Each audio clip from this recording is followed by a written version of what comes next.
नमस्कार मेरे प्यारे भाइयों, मेरे परमात्मा के प्यारे जीव हंसों। मैं बंदी छोड़ सतगुरु दयाल से यही अरदास करता हूं कि आप सब मेरे भाइयों का विवेक पहले से ज्यादा और ज्यादा से ज्यादा बढ़ता ही जाए और ऐसी कोई दुविधा ना रहे जो मेरे भाइयों के मन में 1% भी घर कर पाए। हर चीज क्रिस्टल क्लियर होती चली जाए, हर चीज बिल्कुल सही से समझ में आती चली जाए। मैं बस यही अरदास करूंगा मालिक से, और मैं हमेशा यही चाहूंगा कि आप इतने सामर्थ्यवान हो जाओ कि सत्य असत्य का निबेड़ा स्वयं से कर सको। किसी से पूछने की जरूरत ना पड़े कि जो मैं समझ रहा हूं वो सत्य है या असत्य। खुद से ही फैसला करना आ जाए, इतना दृढ़ हो जाओ। उस दिन मेरी खुशी का कोई ठिकाना नहीं रहेगा मेरे भाइयों, जिस दिन आप इस मुकाम पे पहुंच गए। और आपको बताना चाहूंगा कि लाखों की संख्या में मेरे भाई जाग रहे हैं। बहुत खुशी होती है, बहुत ही ज्यादा प्रसन्नता होती है।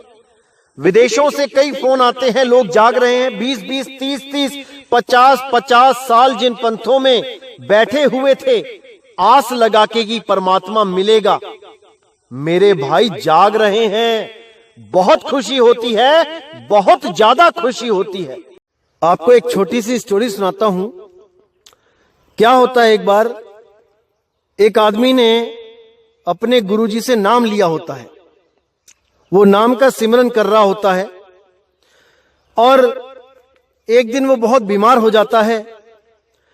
तो जब बीमार होता है वो डॉक्टर के पास जाता है। डॉक्टर देखता है, उसको चेक करता है, कहता है भाई तुम्हारा तो टेस्ट करना पड़ेगा। तो जब उसको टेस्ट के लिए भेजते हैं और लेबोरेटरी में जब उसका रिजल्ट आता है, तब वो उसको पता लगता है कि मुझे तो ब्लड कैंसर है। अब वो इतना घबरा जाता है, इतना डर जाता है और मन ही मन अपने गुरु को गालियां देने लग जाता है कि कैसा गुरु मिल गया मुझे तो ब्लड कैंसर हो गया इसकी वजह से। कैसा नाम जपवाया इसने, मैं तो बीमार हो गया इसकी वजह से।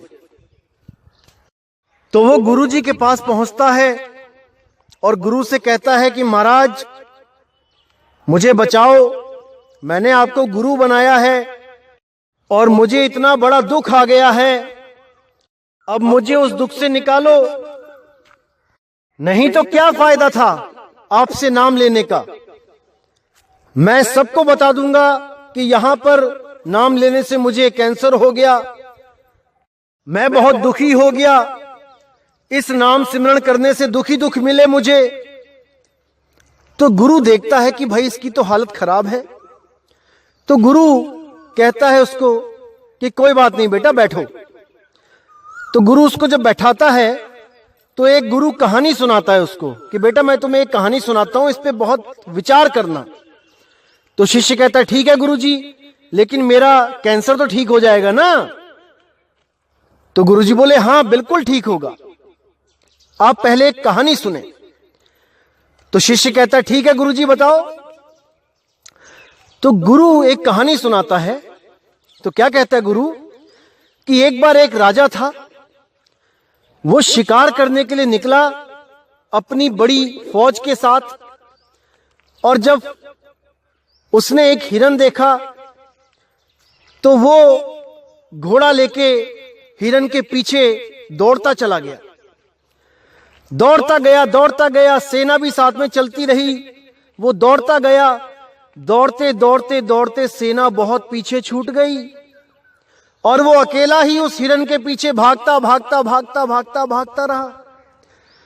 शाम हो गई, रात हो गई, वो उसके पीछे भागता ही रहा।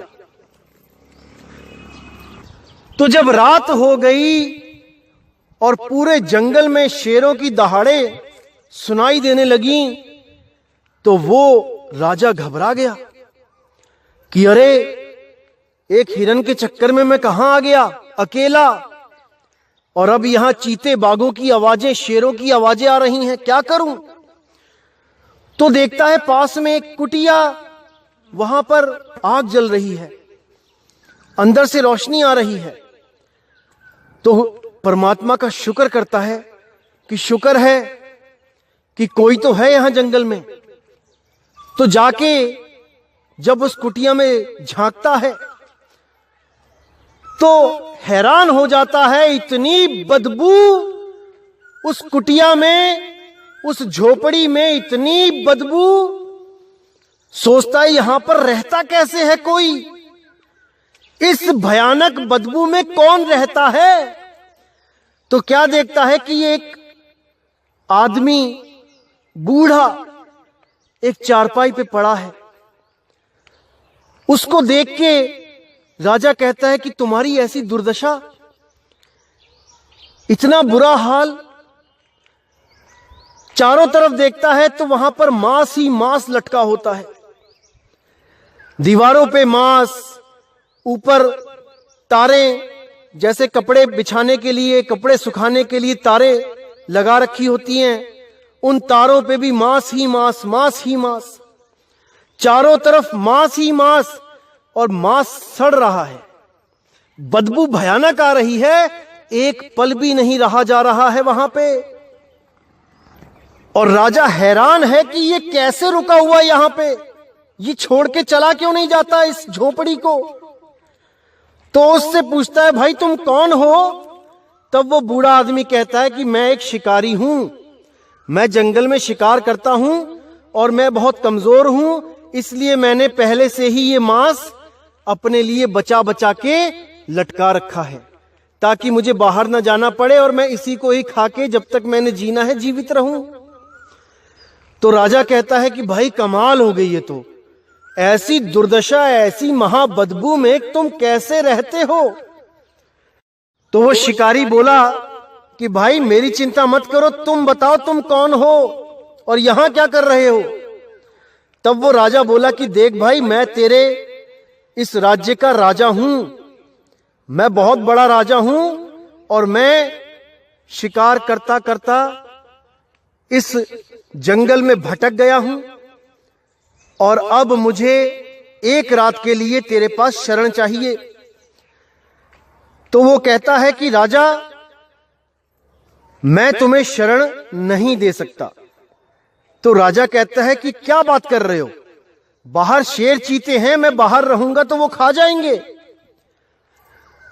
मुझे अंदर आने दो, मुझे एक रात रहने दो। लेकिन वो शिकारी कहता है नहीं राजा, तुम यहां नहीं रह सकते। राजा कहता है क्यों नहीं रह सकता, मुझे बताओ तो, क्या तुम्हारे पास खाने के लिए कुछ नहीं है मुझे देने के लिए, इसलिए मुझे कहना चाहते हो कि तुम चले जाओ। तो वो बोला कि ऐसी बात नहीं है, मेरे पास दाल चावल भी पड़ा है, मैं उसको पका सकता हूं, मैं खिला सकता हूं आपको। तो राजा बोला फिर क्या दिक्कत है, एक रात की ही तो बात है। तब वो राजा से बोला नहीं राजा, बहुत से लोग आते हैं और एक रात के लिए मेरी झोपड़ी में रुकने की अरदास करते हैं और सुबह को यहां से कोई जाना नहीं चाहता, मुझे बहुत धक्के दे दे के निकालना पड़ता है। मुझे पता है तुम भी मेरी झोपड़ी खाली नहीं करोगे, इस पे अपना हक जमाओगे। तो राजा कहता है कि कैसा मूर्ख प्राणी है ये, अरे मेरा बस चले तो मैं यहां पर एक सेकंड ना रहूं और ये कह रहा है कि तुम मेरी झोपड़ी पे हक जमाओगे, मेरी झोपड़ी को छोड़ के नहीं जाओगे, कैसा मूर्ख प्राणी है ये। मन ही मन उसका उपहास उड़ाते हुए सोचता है कि लगता है कभी इसने राजघराने का ऐशो आराम नहीं देखा, वरना ये कभी ये बात ना बोलता कि मेरी झोपड़ी में तुम अपना हक जमाओगे, इसको छोड़ के जाने के लिए तैयार नहीं होगे।